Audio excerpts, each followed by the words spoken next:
स्वागत है दोस्तों इस कहानी में आपका, जिसका नाम है कुत्ते की दुम सीधी। एक दिन राजा कृष्णदेव राय के दरबार में इस बात पर गर्मा गर्म बहस हो रही थी कि मनुष्य का स्वभाव बदला जा सकता है या नहीं।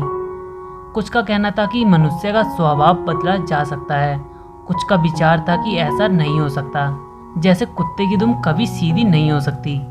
राजा को एक उपाय सूझा।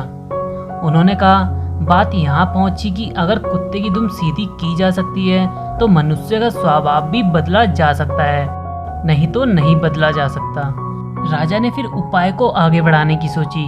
बोले, ठीक है, आप लोग यह प्रयत्न करके देखिए। राजा ने 10 चुने हुए व्यक्तियों को कुत्ते का एक एक पिल्ला दिलवाया और 6 मास के लिए हर मास 10 स्वर्ण मुद्राएं देना निश्चित किया।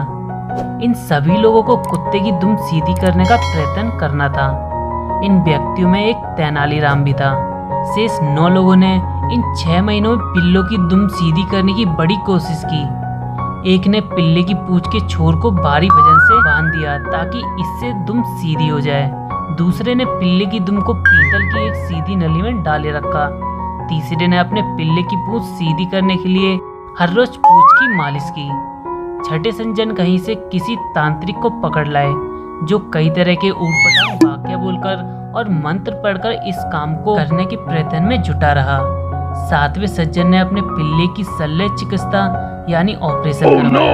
8वां व्यक्ति पिल्ले को सामने बिठाकर 6 मास तक प्रतिदिन उसे भाषण देता रहा कि पूंछ सीधी रखो भाई, सीधी रखो। 9वां व्यक्ति पिल्ले को मिठाइयाँ खिलाता रहा कि शायद इससे यह मान जाए और अपनी पूंछ सीधी कर ले। पर तेनालीराम पिल्ले को इतना ही खिलाता जितने से वह जीवित रहे। उसकी पूंछ भी बेजान सी लटक गई, जो देखने में सीधी ही जान पड़ती थी। 6 मास बीत जाने पर राजा ने 10 पिल्लों को दरबार में उपस्थित करने का आदेश दिया। 9 व्यक्तियों ने हट्टे कट्टे और स्वस्थ पिल्ले पेश किए। जब पहले पिल्ले की पूंछ से वजन हटाया गया तो एकदम टेढ़ी होकर ऊपर उठ गई। दूसरे की दुम जब नली में से निकाली गई, वह भी उसी टाइम टेढ़ी हो गई।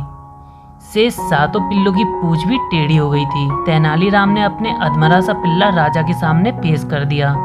उसके सारे अंग ढलक रहे थे। तेनालीराम बोला, महाराज, मैंने कुत्ते की दुम सीधी कर दी है। राजा ने कहा, दुष्ट कहीं के, बेचारे निरीह पशु पर तुम्हें दया भी नहीं आई। तुमने तो इसे भूखा ही मार डाला। इसमें तो पूंछ हिलाने जितनी शक्ति भी नहीं है। तेनालीराम ने कहा, महाराज, अगर आपने कहा होता कि इसे अच्छी तरह से खिलाया पिलाया जाए तो मैं कोई कसर नहीं छोड़ता, पर आपका आदेश तो इसकी पूंछ को स्वभाव के विरुद्ध सीधा करने का था, जो इसे भूखा रखने से ही पूरा हो सकता था। बिल्कुल ऐसे ही मनुष्य का स्वभाव भी असल में बदलता नहीं है।